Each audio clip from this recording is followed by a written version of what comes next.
Huripec Talks. My name is Sylvie Namwase from the School of Law at Makerere University. I'm a postdoctorate researcher at the school's Human Rights and Peace Center, which we shall refer to hereafter as Huripec.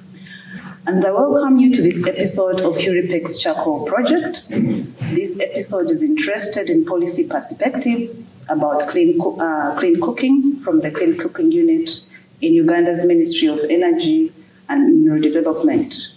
We invite you to join us as we explore how Uganda's energy policy landscape impacts access to clean cooking technologies by Ugandans and the implications this has for the energy transition debate. To explore this topic with me today is the distinguished Ms. Justine Akumu, who is a senior clean cooking officer in the National Clean Cooking Unit at Uganda's Ministry of Energy and Mineral Development. Ms. Akumu, there are various concerns with the loss of forest cover in Uganda, and one of the causes has been found to be deforestation for charcoal burning and firewood fuel. But in the literature and indeed elsewhere in energy policy discourse, these are considered to be dirty fuels. In your view, what are the main factors that are hindering clean cooking in Uganda? Thank you very much, Sylvie, for having me on the Huripec Talks. I'm very honored to be here. And once again, my name is Justine Akumu. I work with the Ministry of Energy and Mineral Development as a senior clean cooking officer in the recently established National Clean Cooking Units. And thank you very much for your question. And I appreciate, such discussions and conversations for throwing the light and on the aspects regarding the need to transition to cleaner forms of cooking. And so that we can have the public informed about it, which is very critical to this transition. Now, to go back to your question, what is hindering adoption of clean cooking? Just to, highlight a current situation to date, the current statistics, more than 93% of our population is using firewood and charcoal. We have a problem with firewood and charcoal because these are dirty fuels. When you cook with them, they emit a lot of smoke. And this smoke has been associated with inhalation, that affects your lungs, giving you short-term illnesses like cough. It has been linked to asthma. It has been linked to premature, issues with pregnant, mothers. It has been linked to affecting mostly women and children who spend most of the time in the kitchen.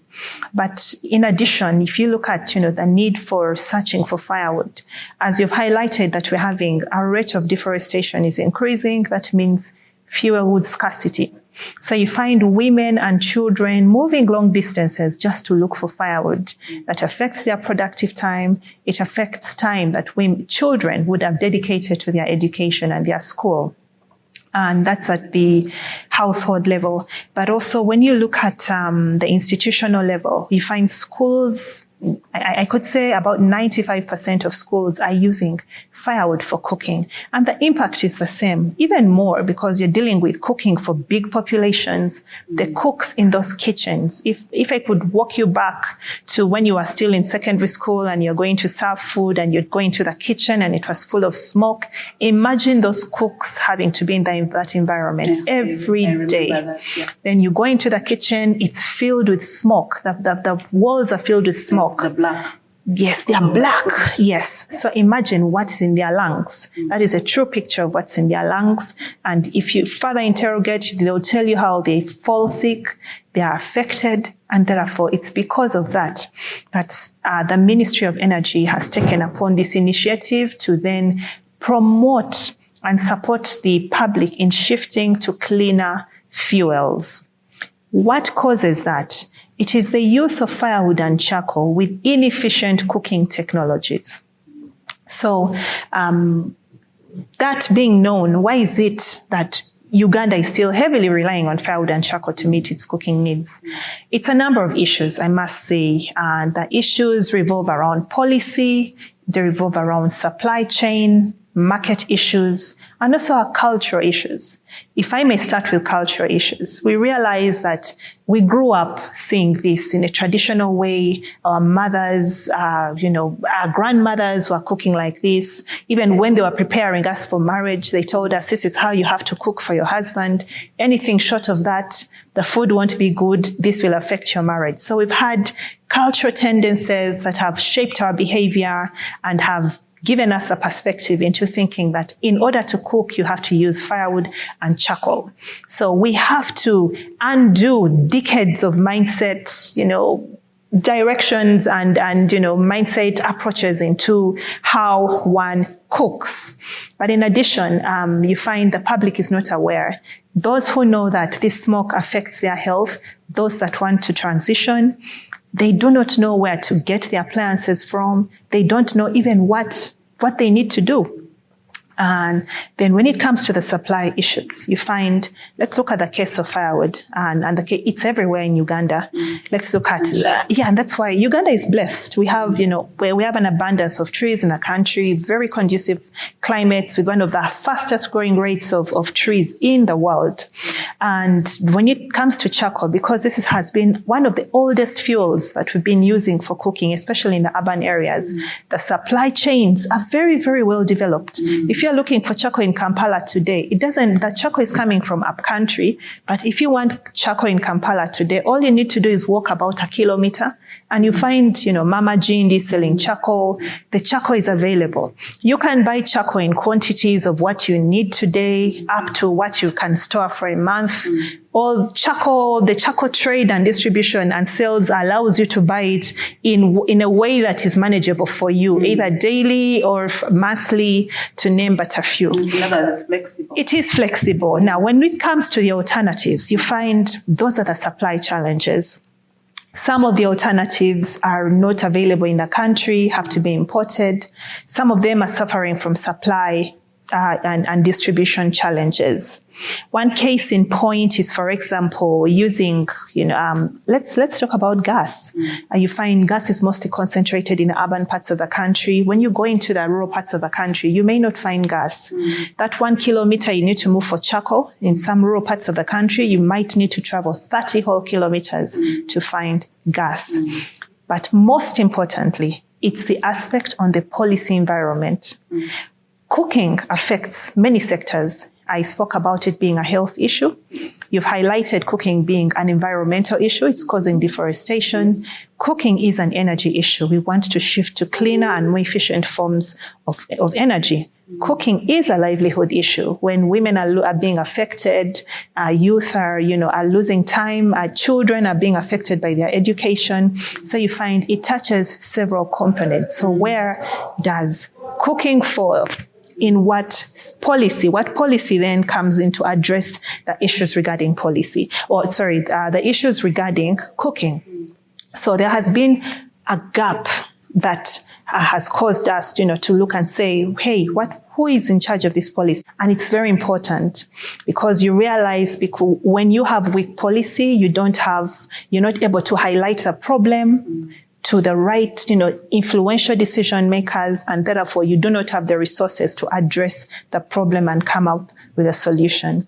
So the ministry put in place a clean cooking unit aimed at supporting that, to lead the overall coordination and bring all key sectors and key actors together so that we can plan, speak with one voice, but also to make the problem of cooking profound and known to the key stakeholders, to do awareness, mobilize resources that were needed to address the problem, and also do awareness creation and address the aspects within the value chain. If it means ensuring that we improve our supply chains for the alternatives to firewood and charcoal, to create continuous awareness to the public about this problem and to show them where the alternatives are, where to get them, and also then to mobilize the financing needed to address this problem. Okay.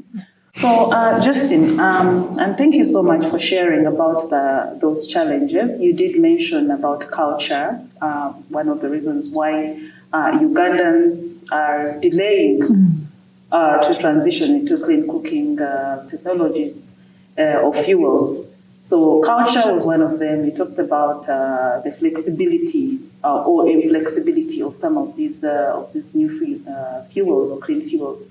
But I also know that there is something that Ugandans complain a lot about, and that is the cost of electricity. Would you mind telling us a little bit more about that, and maybe any other challenges or reasons why you think this transition is not happening? Okay. Yes. Thank you very much for that question. Regarding the cost of electricity, one of the policy objectives, and this is in line with the NRM manifesto, is to bring down the cost of electricity, the end user cost of electricity, to 5 cents per kilowatt hour. The president has always emphasized and instructed and told the ministry to ensure that they're able to deliver that.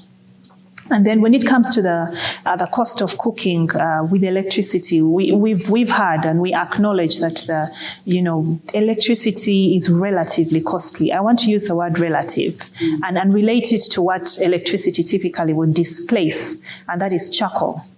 If you look at the cost of charcoal, actually our laboratory and field trials show that the cost of charcoal in Kampala, cooking with charcoal, is much more costly than electricity. Really? Yes. So we've made assessments, for instance, and we've done laboratory trials, and we've cooked with electric pressure cookers, and we've been able to use less than 1 unit of electricity for cooking. And that's about 720 shillings, which is per unit of electricity. If you factor in VAT and other aspects, it might go to about 1,000 shillings. Then go back and relate it to charcoal. Can you find charcoal of 1,000 shillings to cook your food? I don't think so. And I'm looking at cooking one's day's food, because even in Kampala today, you can't find a kilogram of charcoal going for 1,000. So because of that, when we did the assessments, we saw that if somebody was using a unit of electricity to cook their food every day for a month, that's about 30 units of electricity. 30 units of electricity is about 30,000 Uganda shillings, versus a typical household, the same size of household, will need about a whole bag of charcoal of about 80 kilograms, which goes for about 80 to 100,000 shillings, depending on the area that charcoal is being bought from. So all that has prompted us to realize that actually the public is just not aware. But because of the mindset aspects regarding electricity, and one of the policy interventions that the Ministry of Energy came up with was then to encourage people to use more electricity for cooking by introducing what we call an electric cooking tariff. So the electric cooking tariff works in a way that after using the first 80 units of electricity, from unit 81 to unit 150, that tariff is provided to you at about 413 shillings per kilowatt hour. That we did. So it's almost cut by. Yes, it's almost half, and that we did to encourage the public and tell the public and to communicate to the public. One, the government is encouraging you to cook with electricity, and two, one of the opportunities the government has put in place is to then introduce this tariff to then deliver an overall cheaper cost of electricity for cooking per month. Okay. Yes. So now you're obviously going into one of the many practical implications. Yes. But I want to push back a bit on what you said about electricity being cheap, and I'm relating it to the appliances then that would be required for using electricity, that initial investment that has to be made. Because if we're thinking about households, urban households within Kampala or in peri-urban areas, you're talking about relatively poor population. Yes, you do have the middle class, but you do also have a substantial number of relatively poor population. So in order to use electricity, you need particular technologies, like special cooking stoves, electric stoves, electric appliances, yes, which are also not cheap. Yes, that's true. So would it then be fair to still say, I mean, compared to the Sigiri, for instance, the charcoal stove, this iron charcoal stove, which I think you can get for 10K or even 10,000 Uganda shillings. In some places. Yes. So can you comment a bit on that? Yes, thank you for that question. The high upfront cost, again, the relative upfront cost of technology is much, of these clean cooking technologies is higher than what we use traditionally. And as you've highlighted, these traditional appliances are made here, locally produced, although, not so efficient in production, cheaper to produce, and therefore they are cheaper. Compare it to the alternatives, for instance, electric cooking appliances. These appliances are being imported into the country, but also they're still having supply chain issues. We have a handful of suppliers dealing in this sector. And then you have, for instance, most of them are concentrated within the city. They have to do additional investment into distribution of the technologies into other parts of the country. And also, it's important to also recognize that, their aspects are regarding, let's look at the tax policy, the tax base. Yes. These products coming into the country have to pay taxes against these other products because they are operating informally. They are not paying taxes. That's another barrier. They're locally produced. Yes, they're locally produced, but you have to pay your taxes. I'm not saying that the solution then is to remove taxes. I'm just saying that the current situation is that. But also, very importantly, what is the cost of capital to bring these products into the country, to produce these products? You're dealing with high capital investments that are needed for the production or for the importation and distribution of these appliances. And what is the cost of capital? Relatively high interest rates, and you have to pay back this money within a shorter period of time. That causes supply disruptions, and all that contributes to the high upfront cost of the technology. So in order to address that, we are going back to the root causes to find out, yes, there's an upfront cost, but what's the problem? Is it an aspect on cost of capital? And can you access this capital? What are the barriers that we need to address to ensure that then this is accessed? How can we work with you to then address the supply chain issues, improve the distribution aspects? How can we encourage you then, work with you? For instance, one of the aspects is within our tax policy, one of the incentives we put in place is to then support, because ultimately we want to see a shift from what we're importing to what we are locally producing and then what we are then exporting. And that's again in line with the President's initiative, because what we want is to do import substitution and become a net exporting country. The clean cooking sector also wants to adopt that so that we are able to create jobs, consume our raw materials, our electricity in the process of producing these appliances. So one of the incentives that have been put in place is to then support, we have reduced taxes on doing the local assembly in a bid to ensure that, again, to motivate and appetize investors to come into the country, even the local investors to then prioritize clean cooking as a business.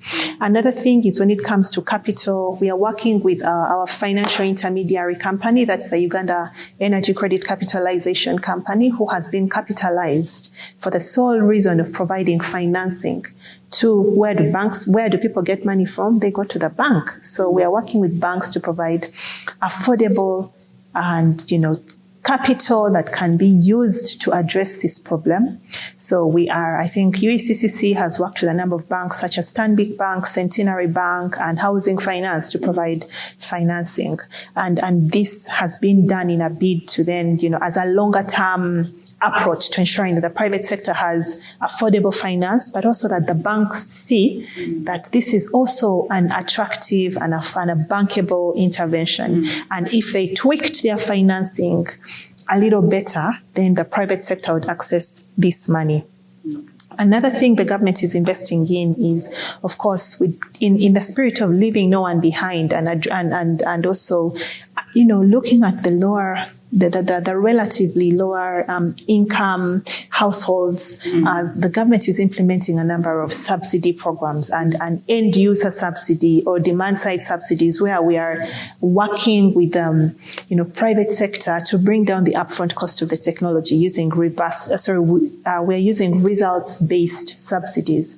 So again, through UECCC and also other interventions of the ministry and our partners such as GIZ, we are running a number of results-based financing programs which are able to bring down the cost of these appliances by 50%.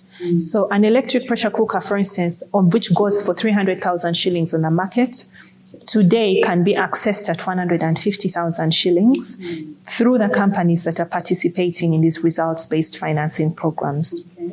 We do a number of quality checks for the companies so that we are sure that the products that are participating in the results-based financing are meeting the quality requirements and the quality standards. Yeah, thank you very much. Okay. That sounds encouraging, although I would still, of course, say 150. You know, we have 150,000 people who have never touched 50,000 in this Kampala. I agree. And even in that way, we want to break down that 150,000 in more palatable forms of payment. One case in point is we saw that work very successfully in the solar sector. We introduced what we call pay-go financing, whereby instead of buying a solar system at maybe say 1 million shillings at a one-off, one would then pay for it in small bits over maybe a period of 12 months. Again, you don't want, there's something called loan fatigue. You don't want to stretch it so far, but you want it to be, within a period of time that then one is able to pay and then complete the payment and continue using the appliance. It worked so well in the solar sector. And for a time, it actually drove the adoption of solar appliances for lighting and electricity. So we're also looking at models to employ pay-go because, for instance, if you look at electric cooking, these are smart systems that you can then, tweak around with technology so that one can make payments over a period of time. So over a period of 6 months, then a payment of 150,000 shillings becomes, even much less. Less than 30,000 shillings over a period of 6 months, and 30,000 then is more, palatable for a household than the 150,000. So those are the mechanisms that we are looking at to design financing mechanisms for the customers so that they can adopt them. Another very interesting approach we are working with is how we work again with the SACCOs and those lower tier financing institutions.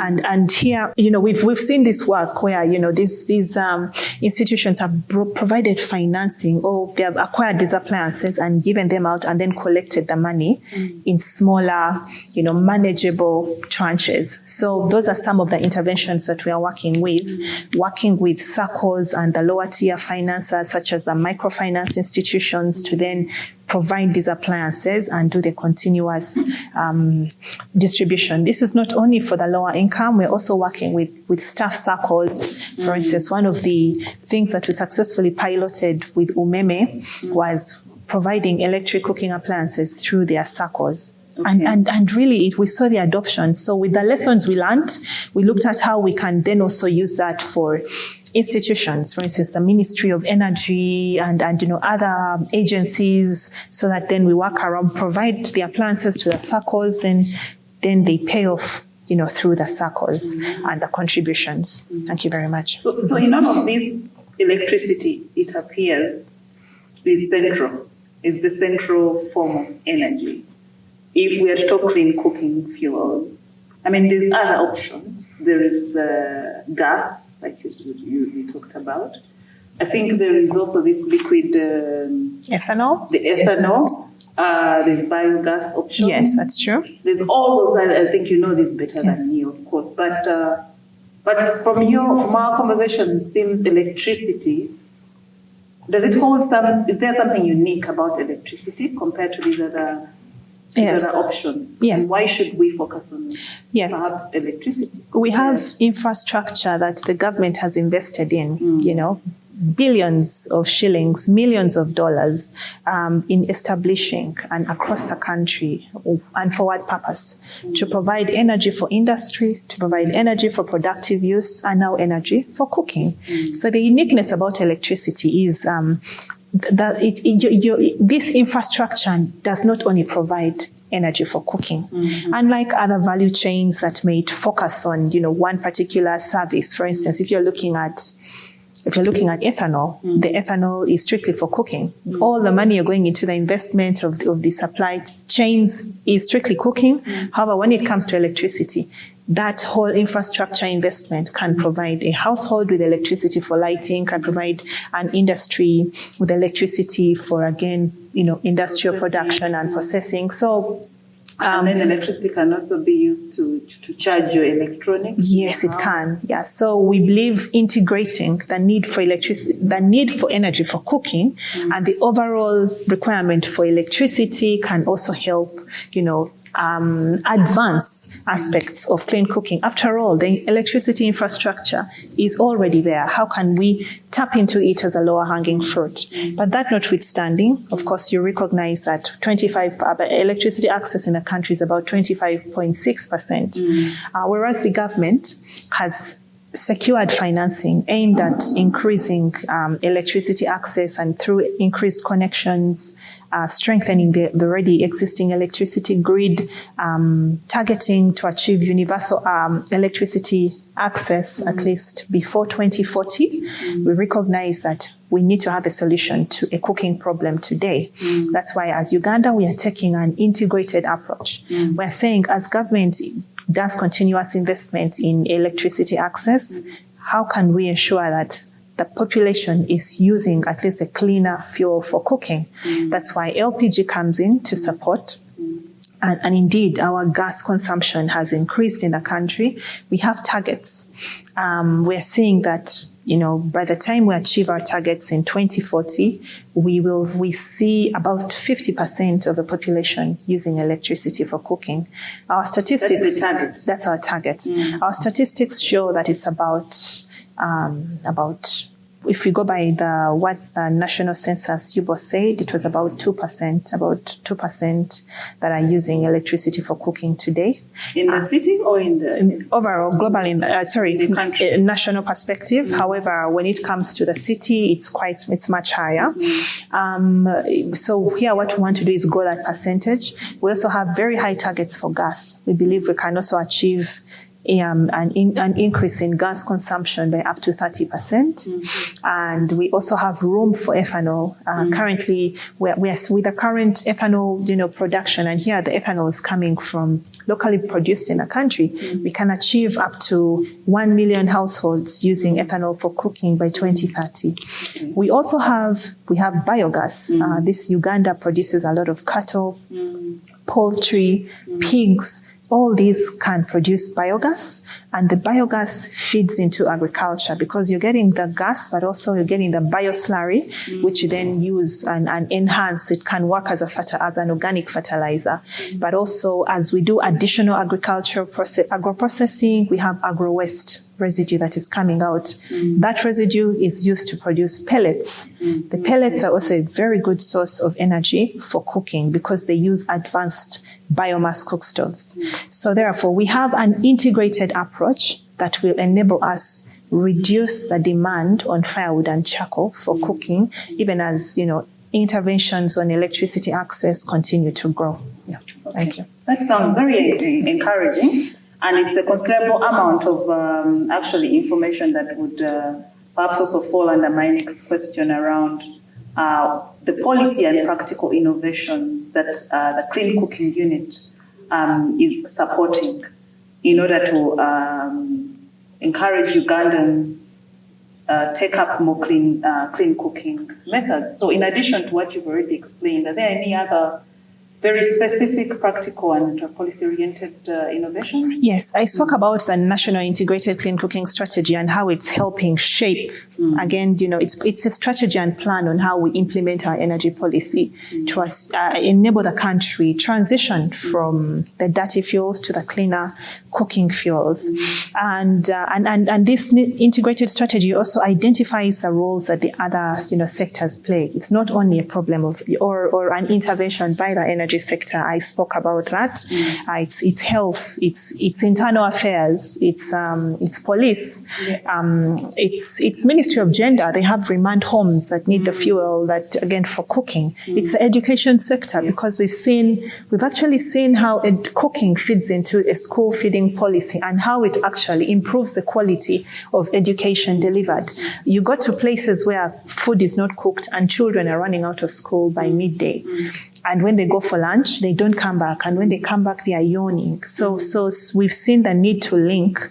And when the food is provided, there's need to find energy to prepare the meals.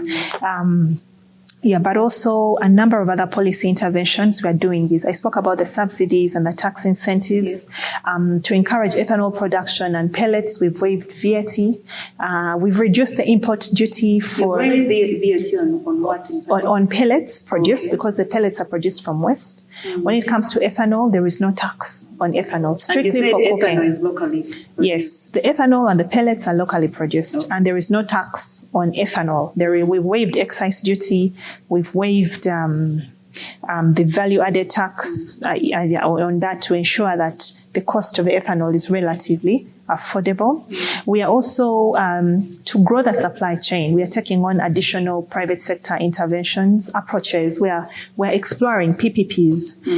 Private-public partnerships have worked so well in the electricity sector. We want to mirror that in the clean cooking sector.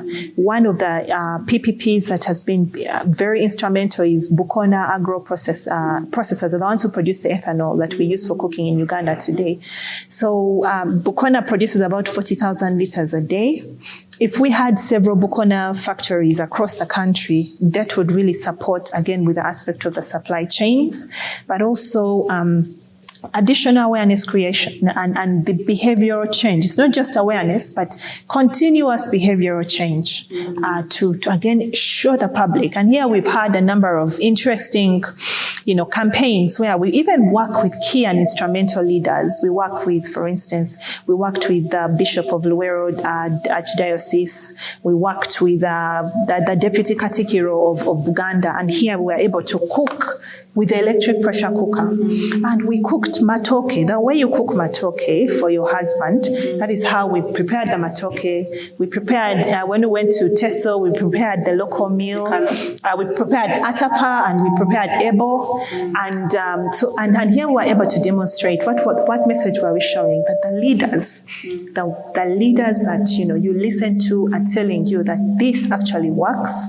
And here is a clear demonstration of it working. When we do those behavioral change campaigns, when we show the public the savings that they are making in terms of time, their hands are cleaner when they are finished cooking, the kitchens are clean, food is even tasty as if it was being made on charcoal, we see immediate, shifts and interest from the public. So it's important that we then grow the supply chain so that when we create an interest from the public, the product is there for the public to consume. We've done a lot of capacity, and we are going back to the schools. We want to get these brains when they are young, train them, integrate these aspects into their curriculum. So you see things regarding biogas. We are even introducing aspects on cooking within the curriculum. We are going to have campaigns with schools. We are piloting cleaner cooking systems in schools in a bid to create awareness so that we get these young minds and use them to shape their elders. And moving forward, they continue with that in transition. So we are doing all that, but also ensuring that these appliances, in case of a breakdown, we have the right experts, the right trained, workforce to then repair. For instance, if an electric pressure cooker breaks down, can we have electricians in place to repair these appliances? Can we? Yes, we. And that's some of the interventions. For instance, we are currently conducting a training of about 600 electricians across the country, just to train them how to repair these appliances. And here we are picking those who are already doing repair and maintenance in markets, the ones ones whom we know when my flat iron is spoiled, I'm going to go to that guy. We're also picking them straight from school to train, and we've come up with a curriculum which we can now share with the Directorate of Industrial Training to then ensure that it's a certified course, and then other technical institutions can then adopt that training course. Yeah, so those are a number of interventions that we are having, but also pilots. Okay. In Africa, seeing is believing. Yeah, it took me a while. I had to have somebody had to buy me an electric pressure cooker, use it, and show me. I had to see them use it, and then when I saw it and taste the food, and oh my God, when the thing worked, they bought it for me. And then from there, I bought one for myself and bought for other people, several other people. And we've seen that, in doing a few pilots, especially when you're dealing with, key influential people, what we call the champions, you're able to then make a case. So in schools like Namagunga, we have put in a big biogas system that is not only solving it's not only solving the cooking problem, it's also, working on waste. And with that, schools have taken interest in biogas. As we speak today, the ministry is having a pilot. In 143 schools, we are going to install electric cooking appliances. And here the argument is, if I can use electricity for cooking at home, I should be able to use it for cooking at school. What are the bottlenecks? What is preventing schools from using electricity for cooking? Let's address that, and schools will be able to use it. So in 143 schools, we'll be piloting efficient electric boilers and electric pressure cookers. And with that, through a collaboration with the Ministry of Education and Sports, we hope to get very good policy, again, interventions and lessons that we can then scale into a national program. Thank you very much. Very interesting. Justine, this is a lot of work that you're doing, that the government is doing, and it sounds very resource intensive. It requires a lot of funding, I would think.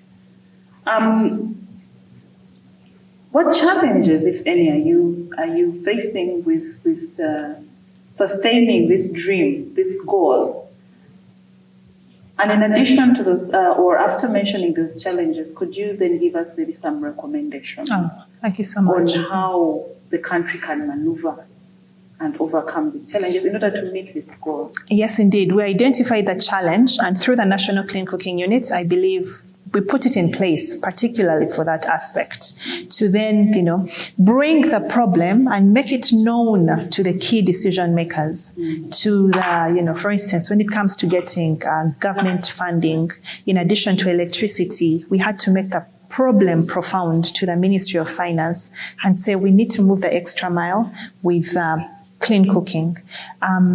We had to go, when it came to financing, mobilizing financing, both public and private financing. When it came to private financing, I spoke about the fact that the capital is too expensive for the private sector. So through UECCC and through interventions with Uganda Development Bank, we are providing affordable, accessible financing for the unpatient, so that one can invest this financing without a lot of pressure. You go and get a loan, and that very day of getting the loan, that very month you have to pay back. We are designing mechanisms that then make it patient enough for them to learn lessons and pay back.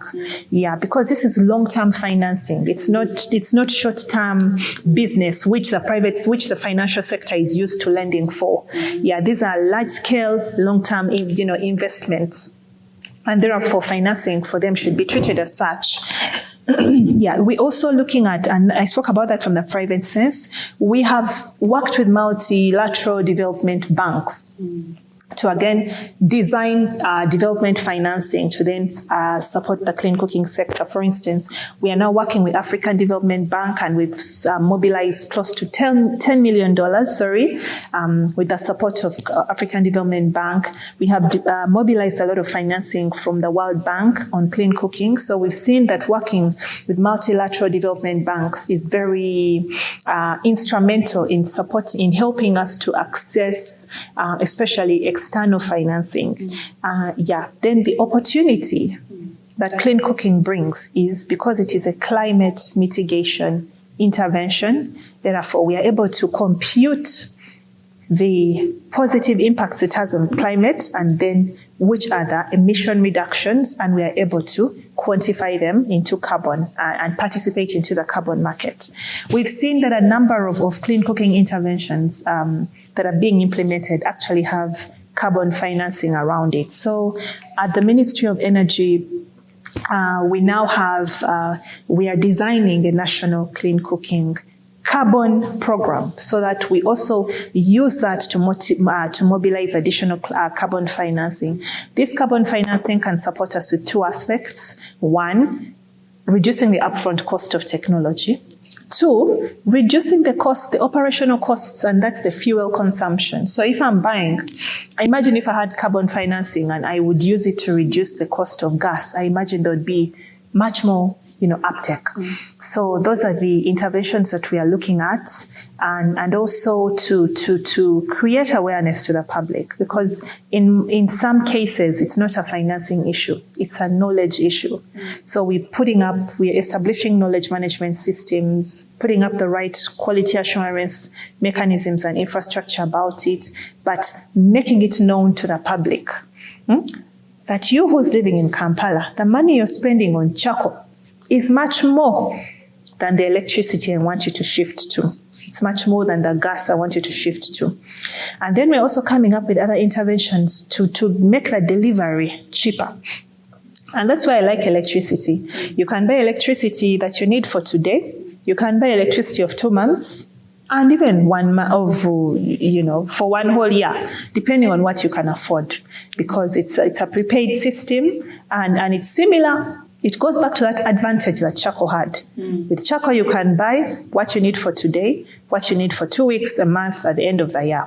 So that is where electricity comes in to compete quite well with charcoal.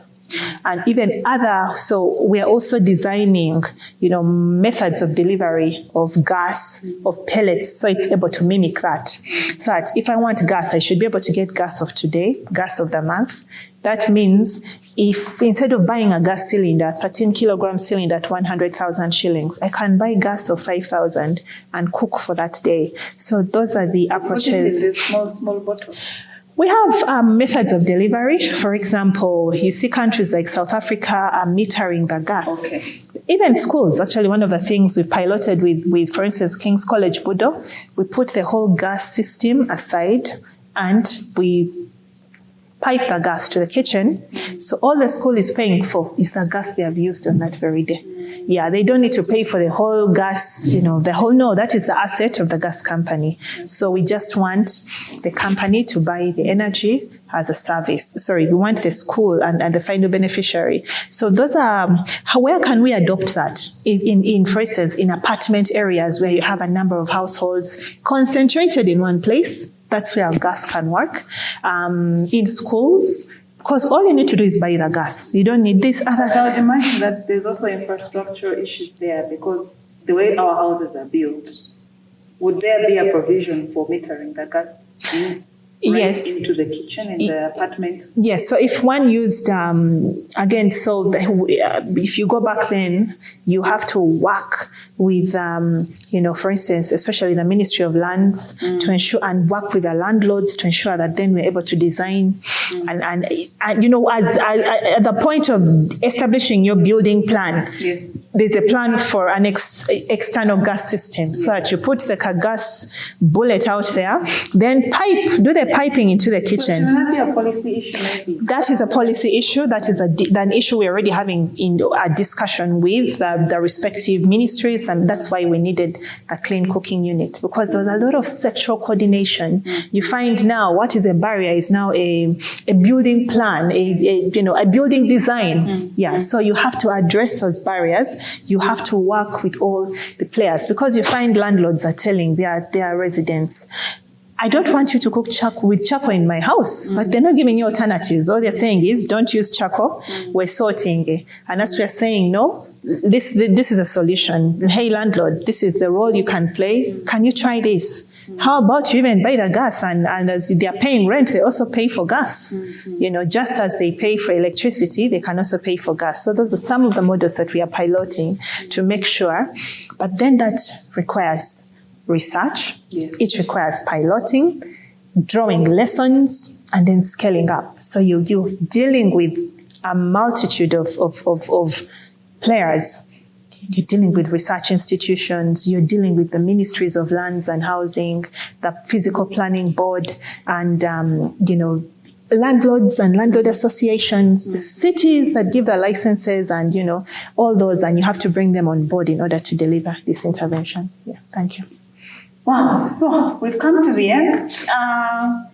I must say, I feel like I'm ready to take on the energy sector, having listened to you. Do you have any strong parting shots that you want to give to our listeners regarding this topic? Yes, I just want to conclude by saying that the issue of cooking is very important to the government of Uganda, and this is clearly identified in our National Development Plan.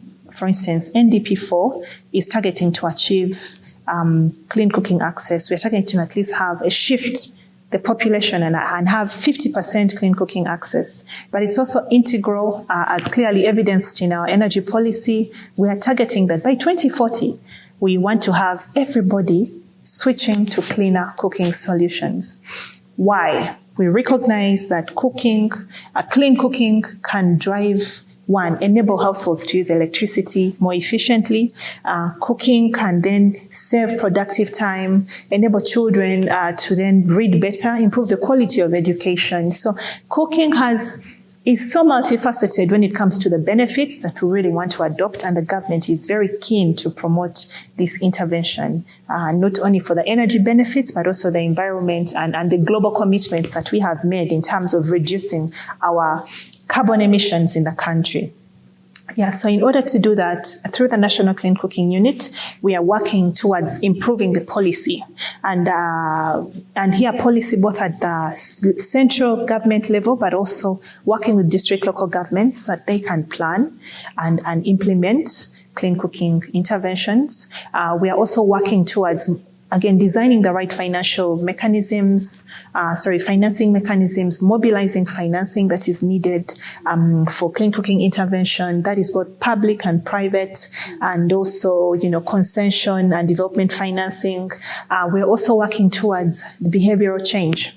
So a lot of our focus is on awareness creation, working with our ministers, working with our change agents, working with His Excellency, the President of Uganda, to speak to the public about the importance of clean cooking and ensuring that we can then shift our public, our population, our schools, our institutions, even restaurants and other institutions, they are aligned in order to ensure that we are moving towards the vision of a healthier, more productive society.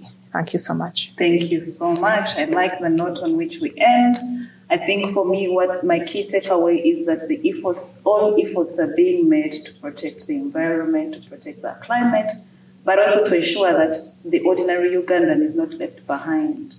So what I've heard from you is that the government is actually thinking about even that, the lowest earning Ugandan, most of those who are living in the urban areas. And so, ladies and gentlemen, we have come to the end of our episode on policy perspectives from the Clean Cooking Unit in Uganda's Ministry of Energy. We have been listening to the distinguished Ms. Justine Akumu, who is the Senior Clean Cooking Officer in the National Clean Cooking Unit of Uganda's Ministry of Energy and Mineral Development. We hope that this conversation has improved your understanding of the relationship between energy policies in Uganda and citizens' access to clean cooking technologies, as well as how this entire process will affect our energy transition debates in the country. We invite you to share this episode with your friends and networks, and please look out for our next episode as we dig deeper into the question of cooking fuels and energy transitions in East Africa.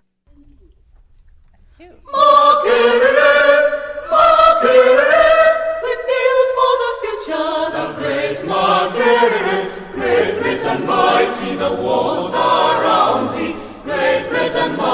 mighty, the gates beside thee. Great and mighty, the walls around thee. Great and mighty, the gates beside